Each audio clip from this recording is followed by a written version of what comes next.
The banks are open in the NBA playoffs. I got to bring up 3 shots this happened this past weekend, and it's been a very interesting conversation.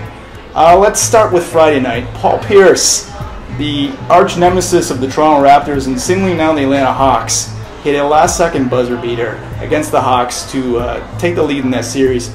And Dennis Schroder, the backup point guard, said it was a lucky shot. Phil, I mean, it's an interesting conversation to have. How much luck is involved in a play like that? A little bit. I mean, it. When you've been doing it for this long, I think luck gets pulled out of it a bit. I mean, Paul Pierce has been lucky for over 10 years now. 17, talk about that way. But at the same point, listen, are they running up the court? Do they gun it? Is there a little bit more gusto that goes into it? Sure. And the question is always, did they intend to bank it, or did they just put a little bit too much he called hot game. sauce He called on game. there? Yeah, he didn't call bank. It's interesting because it became a theme for the weekend. Derrick Rose hit a kind of follow-away It was such a feel-good moment. Yeah, right? Three-pointer, and this is a guy who was out a big chunk of the year, a big chunk of his life with surgeries, and seeing him hit another bank shot. Michael Grange with the Sportsnet said something along the lines of, that's not really a shot you can be proud of because it banked in. It was basically 3 feet off. Kind of like Dennis Schroder said. I mean, well, it's a little tough to be a Tim Duncan fan at that point, right? Half his shots are intentional banks, but I mean, look, to be proud of something like that, you won the game. I don't care how it goes in. I don't care if it goes off 3 players' heads and banks off the rafters and goes in. You won the game. Yeah. Right? So you have to have pride in that.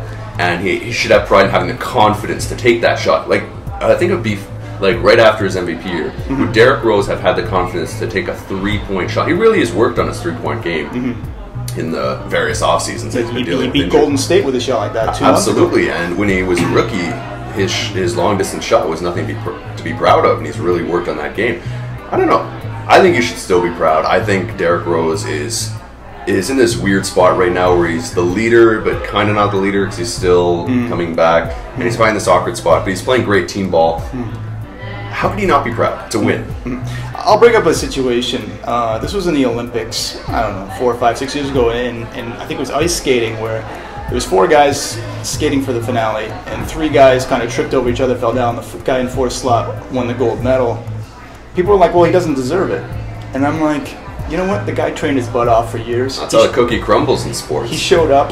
You know what? I don't think enough people think about the fact that there's an element of risk and luck in any sporting event. Well, did the OKC Thunder deserve to miss the playoffs? Did they deserve to have Ibaka and Durant? You got to mention maybe the shot of the year was Anthony Davis with that 3-pointer that essentially got them 3-point shooter. Essentially got them in the playoffs over KD and Westbrook off bank. I think banks. There's nothing to be ashamed about. There's a reason why there's a backboard. Obviously, you don't aim for it, but it's part of the game. Unless you're Tim Duncan, then you do. I don't know. I mean, it's just you can't discount a shot. I mean, obviously, like a lot of these shots were with hand. I think Paul Pierce had 2 hands on his face as well. I mean, it's part of the game. Luck is an element of basketball. It's an element of life. Marc Gasol, the 3rd shot this weekend was basically the dagger 3-pointer off the glass. I think the basketball gods are just telling us, that it's an element of the game, and it's something that's kind of really entertaining, actually.